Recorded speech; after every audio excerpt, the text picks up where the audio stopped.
भगवान शिव और भगवान श्री कृष्ण के चरण अनुरागी महानुभाव, आज हम भक्ति के और शरणागति के प्रैक्टिकल स्वरूप यानी उपासना, साधना, भक्ति पर थोड़ी चर्चा करेंगे। उपासना, साधना या उपासना, इनसे जो शाब्दिक बोध होता है भावात्मक स्वरूप। उपासना यानी पास जाना, समीप जाना, और साधना तो आप जानते हैं, मन को साधना स्पष्ट है। तो जैसा कि पूर्व पक्ष में क्लैरिफाई हुआ कि दो प्रकार की भक्ति है, साधना। एक भजनम भक्ति, एक भजते भक्ति। यानी यो कहिए एक भक्ति की जाती है और एक भक्ति मिलती है। भक्त्या संजातया भक्त्या, पूर्व पक्ष में स्पष्ट किया।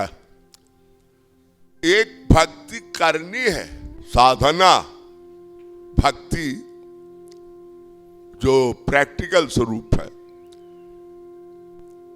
जिससे हमारा ऑब्जेक्ट, देखिए तीन बातें हैं, संबंध, अभिधेय, प्रयोजन, और उसमें एक श्रेय भक्ति है, एक प्रेय भक्ति है। बड़ा सूक्ष्म भाव है, समझने की बात। तो जो साधना की जाती है उसकी विधि क्या है? साधना भक्ति बस 9 प्रकार की, जो भक्त शिरोमणि प्रहलाद ने प्रतिपादित किया वो सिद्धांत। श्रवणम, कीर्तनम, विश्रोह स्मरणम,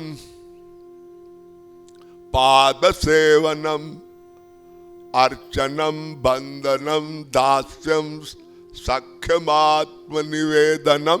ये 9 प्रकार की, वैसे तो बहुत प्रकार की है और संक्षेप में तो 3 बताई गई है। श्रोतव्य, कीर्तितव्य, स्मर्तव्य, जिसमें स्मरण प्रमुख है। गौरांग महाप्रभु ने बहुत सार गर्भित सिद्धांत बताया है। मनेर स्मरण प्राण, ये मन से स्मरण, ये साधना का प्राण है। अगर ये प्राण निकल गया तो ये शव है, यानी वो नथिंग, वो साधना है ही नहीं। क्योंकि ये शाश्वत सिद्धांत है। वेद कहता है मन एव मनुष्याणाम कारणम बंध मोक्षयो, बंधन और मोक्ष का कारण केवल मन है। और भागवत में स्पष्ट है, चेता खलवस्य बंधाय मुक्ते चात्मनो मतम। ये मन है, क्योंकि हमारा जो जीवन है, लाइफ स्टाइल या कहिए लाइफ का जो बेस है वो कर्म है। न कश्चित क्षणमपि जातु तिष्ठत्य कर्मकृत। कोई मानव देहधारी जीव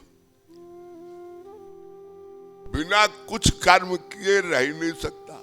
अब वो मनसा वाचा कर्मणा, यानी हम मन से जो भी संकल्प करते हैं वही प्रैक्टिकल में शरीर से भी वर्क होता है, वाणी से भी, इंद्रियों से भी होता है, इंद्रियों से।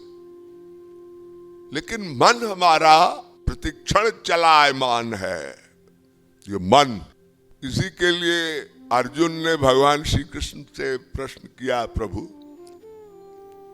आपका सिद्धांत, आपके सिद्धांत का बोध होता है, लेकिन प्रभु चंचलम ही मन कृष्ण प्रमाद बलवत्रण, मन इतना चंचल है प्रभु, वायु के वेग से तीव्र, ये बड़ा उच्छृंखल चंचल है।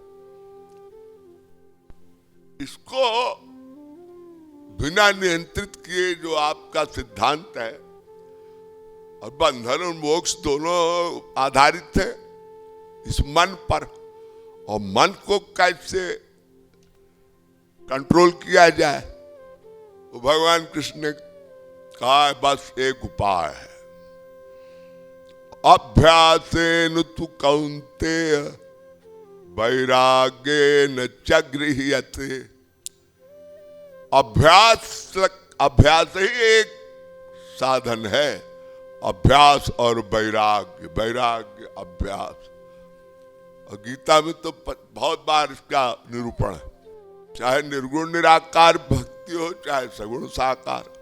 अभ्यास संयोगेन ततो मामिच्छाप्तुम धनंजय, अभ्यासे पे समर्थोसि मत्कर्म परमो भव। 12वें अध्याय का भगवान कह रहे हैं निर्गुण निराकार की भक्ति भी ये मन के ध्यान से ही तो होती है। बड़े बड़े योगींद्र मुनींद्र बड़ी दीर्घ काल तक समाधि लेते थे, लेकिन वो दुष्कर है, कठिन है। 12वें अध्याय में भगवान कृष्ण कह रहे हैं एवं सतत युक्ताय भक्तास्त्वां परुपासते ये चाप्यक्षरम अव्यक्तम तेषां के योग वित्तमा। सर्वत्र गम चिन्त्यम च कूटस्थम चलम ध्रुवम सन्नियमेन्द्रियग्रामं सर्वत्र संबुद्धया ते प्राप्नुवन्ति मामेव सर्वभूतहिते रताः। क्लेशोधिकतरस्तेषाम् अव्यक्तासक्तचेतसाम् अव्यक्ता हि गतिर्दुःखं देहवद्भिर्वाप्यते। ये तु सर्वाणि कर्माणि मयि सन्न्यस्य मत्परः अनन्येनैव योगेन मां ध्यायन्तो उपासते तेषामहं समुद्धर्ता मृत्यु संसार सागरात् भवामि न चिरात् प्रार्थ मय्यावेशित चेतसाम् मय्येव मनाधस्त्वं मयि बुद्धिं निवशिष्यसि मय्येव अत ऊर्ध्वं संशयः अथ चित्तम समाधातुम। यानी 12वें अध्याय में भगवान कह रहे हैं अरे अर्जुन, इन ब्रह्म का जो दो रूप है ना, मूर्तम चैवा मूर्तम च, तो अमूर्त निर्गुण निराकार ब्रह्म की, भगवान की उपासना साकार देहधारी मनुष्यों के लिए, जो साकार हम सब है ना, सगुण गुण गुण गुण त्रिगुणात्मिका माया से युक्त, बहुत कठिन है। क्लेशोधिक तरस्ते साम, लेकिन वो भी अभ्यास से ही संभव है। अभ्यास से पे समर्थोसी मत्कर्म परमो भव। अभ्यास यानी मन को संसार से हटाना और भगवान में लगाना, बस एक सूत्र है। बस साधना का केवल एक सूत्र है, मन को संसार के पदार्थ, व्यक्ति और वस्तु से हटाना और भगवान में लगाना। यानी मन को वैराग्य कहां से होगा? अभ्यास। भगवान कह रहे हैं कि जब कह रहा है चंचल भी मना कृष्ण, तो भगवान कह रहे हैं अभ्यास है न तू कौन्तेय, ये अभ्यास करना होगा। और वैराग्य, एक सूत्र में बात कह दी। तो हम साधना में भगवान वेदव्यास ने सबसे पहला साधना का जो नियम बताया है, आसीन संभवात। ये जो पद्मासन होता है ना, योगी लोग करते हैं ना, यम नियम आसन प्राणायाम प्रत्याहार ध्यान धारणा समाधि, इसमें सबसे पहले आसन, आसन मतलब बैठना, ध्यानांच एक सूत्र है। ब्रह्म सूत्र में बहुत से सिद्धांत ऐसे हैं साधना संबंधी जिनका अवलंब लेना ही पड़ता है। ध्यानांच आसीन संभवात, और ध्यान से मन को एकाग्र करना। भक्ति की एक परिभाषा है, प्रेम पूर्ण मनुध्यानम भक्ति विधीयते। प्रेम पूर्वक भगवान का मन से एकाग्र चित्त होकर ध्यान करना, ये भक्ति की परिभाषा। साधना भक्ति में पहले हम आसन से पद्मासन में बैठ जाए या जो भी करें, ये तो अपने अपने शरीर की सुविधा पर डिपेंड करता है। उसके बाद हम भगवान के स्वरूप का चिंतन पहले करते हैं। देखिए, भगवान के स्वरूप का चिंतन, आप लोग मंदिर जाते हैं या बड़े बड़े सत्संग जहां जहां होता है, तो वहां भगवान के स्वरूप का चित्र होता है। वही वंशी विभूषित करा नवनीरदाभात पीतांबराधरणु बिंब फलाधरोष्ठात पूर्णेन्दु सुंदर मुखादर बिंद नेत्रात। भगवान का वो जो नीला नीला रंग है, सवेरे सवेरे भोर में ब्राह्म मुहूर्त के थोड़ा सा जब सूर्य का उदय होता है, तो झील में जो खिलता हुआ कमल होता है, उसमें सूरज की किरणों की जो लालिमा, नीला नीला कमल। और रूप ध्यान की एक झांकी बता रहा हूं, स्मृति कैसे है। स्वरूप तो वही है ना भगवान का, नीलांबुज श्यामल कोमलांगम, वो नीला नीला कमल, उस पर सूर्य की किरण पड़ती हो, ऐसा कुछ हमारे धर्म ग्रंथों में भगवान के रंग का थोड़ा सा निरूपण है। देखिए, ये जो प्राकृत रंग है, हमारी इंद्रियां प्राकृत है, मन प्राकृत है, तो जो भी ध्यान करेगा वो माइक होगा। गो गोचर जहां लगी मन जाई, सो सब माया जानहु भाई। ये प्राकृत रूप है ना। संसार तो प्रकृति में जो जो आप देखते हैं, अनुभव करते हैं, वही चिंतन में आता है। वेद कहता है, यन मनसा न मनुते नाहुर मनोमतम। भगवान का दिव्य स्वरूप इन प्राकृत चक्षुओं, प्राकृत मन, प्राकृत बुद्धि, प्राकृत इंद्रियों से नहीं दिखाई देता, समझ ही नहीं सकता, देख ही नहीं सकता। तो भगवान की, तभी तो तुलसीदास जी कहते हैं, राम स्वरूप तुम्हार बच्चन अगोचर बुद्धि पर, राम तर्क अचिंत्य बुद्धि मन वाणी, मत हमार सुनहु भवानी। भगवान का स्वरूप दिव्य है। यतो बाचो निवर्तन्ते अप्राप्य मनसा सब सा। कठोपनिषद का मंत्र है कि भगवान का दिव्य स्वरूप प्राकृत मन प्राकृत चक्षुओं से ग्राह्य नहीं है, साजात्य होना चाहिए। न देव देवम अर्चयत, बिना देवत्व के, देवत्व मीन्स दिव्यत्व, दिव्य शब्द की वास्तविक परिभाषा है देवत्व।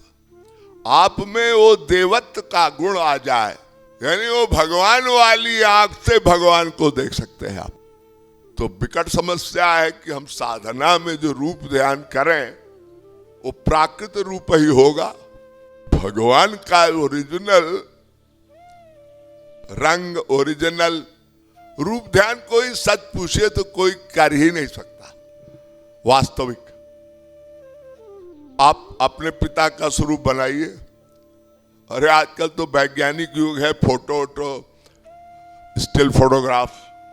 प्राचीन काल में, आज से लगभग शताब्दी पहले कैमरा वैमरा नहीं था, तो जो बेचारे साधक भक्त रूप ध्यान करते अपने पिता का चित्र भी नहीं लगा सकते थे। तो रूप ठीक ठीक बनाना एकदम एग्जैक्ट, वो तो असंभव है।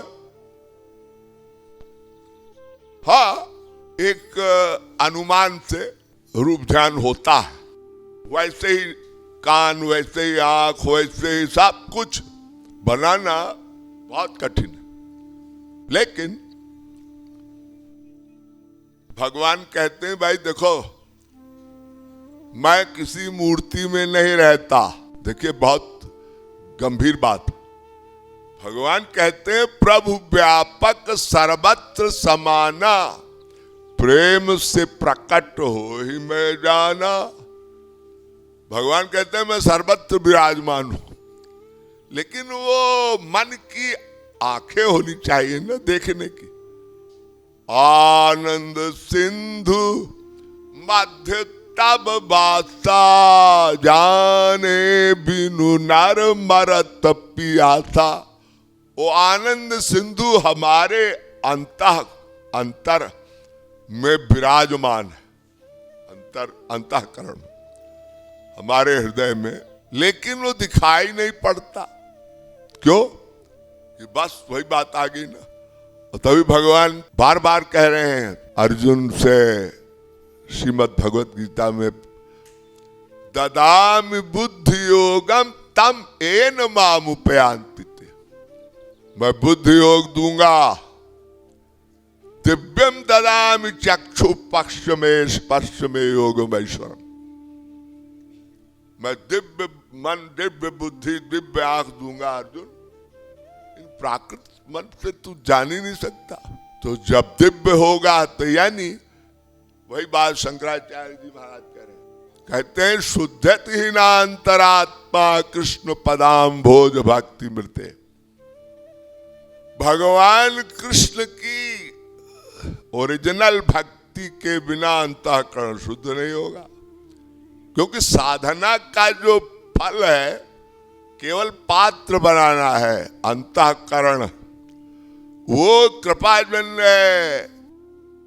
तो इसलिए शंकराचार्य जी आगे कह रहे हैं, एवं कुर्वति भक्तिम कृष्ण कथा अनुग्रहोत्पन्ना समुदेत सूक्ष्म भक्ति। आदि जगत गुरु शंकराचार्य जी महाराज कह रहे हैं कि भैया देखो, यही साधना भक्ति, माइक जो रूप ध्यान या ये नवधा भक्ति में ना श्रवण है, श्रवणम कीर्तनम विष्णु स्मरणम पाद सेवनम अर्चनम बंदनम, जो भी ये 5 भाव है ना, दास्य सख्य वात्सल्य माधुर्य, इसमें शांत भाव का बाइकाट कर दिया है रसिकों ने। क्योंकि शांत भाव, देखिए रूप ध्यान भी शांत भाव में, एकांत में शांत भाव से ही करना पड़ेगा। इसीलिए गौरांग महाप्रभु ने संकीर्तन का अवलंब लिया था। ये जो आप लोग नाम संकीर्तन हम लोग करते हैं ना, ये बेस्ट साधना। आगे इसका स्पष्टीकरण होगा। कारण ये कि हम जो भी भाव बनाएं, योग दर्शन कहता है तत् जपस तदर्थ भावनम। एक सिद्धांत है, जो हम जपते हैं ये नाम, भगवान का नाम, रूप का ध्यान, लीला गुणों का गान वगैरह वगैरह, तो वो योग, पतंजलि योग दर्शन का एक सूत्र है बहुत इंपॉर्टेंट, कि जो भी नाम हम लेते हैं उसमें भाव होना चाहिए। भाव मीन्स स्मरण, बहुत इंपॉर्टेंट बात। तो भक्ति, साधना भक्ति में भगवान श्री कृष्ण, पद्म पुराण में एक बड़ा इंपॉर्टेंट सूत्र है, न काष्ठे विद्यते देव न शिलायाम भृत्सुचा भावे ही विद्यते देव तस्मात् भावम समाचरेत। भगवान किसी प्रतिमा या रूप में, स्वरूप विशेष में नहीं रहते, उनका कोई विशेष रूप नहीं है। वो जो है वो दिव्य है। तो भगवान कहते हैं भाई मैं किसी मंदिर की मूर्ति में नहीं रहता, काष्ठमयी, पाषाणमयी, तमाम प्रकार की मूर्तियां होती हैं ना। भगवान के भाव में, मूर्ति में जो आप भाव बनाएंगे तो भगवान कहते हैं मैं उसका फल दे दूंगा, मैं उसको स्वीकार कर लूंगा। हाँ, आपने मेरा ध्यान मेरे भाव से किया, उस मूर्ति में मेरे स्वरूप का चिंतन किया मन से, बस उसका रिजल्ट भगवान दे देंगे। सीधी सी बात। ये नाम देखिए, बड़ा इंटेलेक्चुअल क्लास का प्रवचन दे रहा हूं, थोड़ा बुद्धि से आपको बहुत ध्यान देना होगा, एकाग्र चित्त से। भगवान के नाम के लिए गौरांग महाप्रभु ने बहुत सुंदर मीमांसा की। तो आइए पहले तुलसीदास जी के रामचरितमानस, रामायण, ये गौरांग महाप्रभु के पूर्व अवतार काल में वाल्मीकि रामायण लिखी गई है। उसमें नाम की महिमा बहुत है। आप लोगों ने बहुत बार सुना होगा, राम रामेति रामेति रमे रामे मनोरमे सहस्त्र नाम भिस्तुल्यम राम नाम बरानने। ये नाम ही मुक्तिदायक। वाल्मीकि रामायण कह रही नाम अब आपकी बुद्धि चक्कर खाएगी। भाई नाम तो अनंत नाम रूपाय ब्रह्म, भगवान के अनंत नाम है। और ये नाम हम कितने अनंत जन्म से हम नाम ही ले रहे हैं। त्रेता में भी, सतयुग में, द्वापर में, सब तो व्यक्ति मानव देह धारी जीव जब जब रहे होंगे तो नाम तो यही रहे होंगे। किसी का रामदेव, किसी का कृष्णदेव, किसी का कुछ, किसी का तो भगवान नाम ही तो रहा। किसी का शिव प्रसाद, शिवलाल जी, किसी का शंकर, उमा शंकर, ये सब नाम भगवान के तो है। और वेद कहता है हर वर्ण अक्षर भगवान का नाम। आ ब्रह्म, खा ब्रह्म, सब नाम भगवान के। अक्षर ब्रह्म। तो क्यों भाई, हमने अनंत बार अनंत जन्मों में नाम ले डाले। जब अनंत नाम, अनंत रूप वाला ब्रह्म है, भगवान है, तो अनंत बार ले डाला। तो हमारी मुक्ति क्यों नहीं हुई? वाल्मीकि रामायण कह रही है राम नाम बरानने। और तुलसीदास जी महाराज ने तो गजब कर दिया। वो कहते हैं रामचरितमानस में, पहले उस रामचरितमानस में उन्होंने राम नाम की महिमा पहले गा दी। ब्रह्म राम से नाम बड़ वरदायक वरदान, भगवान से बड़ा उनका नाम है। ब्रह्म राम से नाम बड़ा है। तुलसीदास जी कहते हैं, सुमरिय नाम रूप बिनु देखे। उन्होंने तो रूप को भी माइनस कर दिया। आवत हृदय स्नेह विशेषे। तुलसीदास जी ने नाम को बहुत बड़ा बताया, रूप से अधिक, रूप ध्यान से अधिक। लेकिन समझने वाली बात है, सुमरीय शब्द कहा है, सुमरीय स्मरण, नाम को स्मरण करिए। तो जब आप स्मरण करेंगे तो भगवान का स्वरूप तो आ ही जाएगा। फिर आगे उन्होंने बहुत व्याख्या की है, नाम रूप दो ईश उपाधि। फिर कहते हैं, रूप विशेष नाम बिनु जाने, कर तल गत न पर ही पहचाने।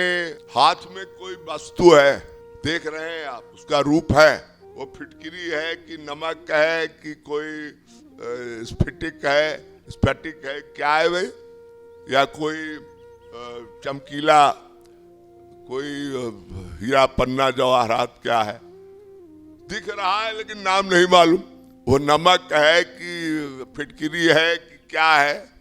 कर हाथ में, कर तल में है वो वस्तु, आंखों से देख रहे हैं लेकिन नाम नहीं जानते।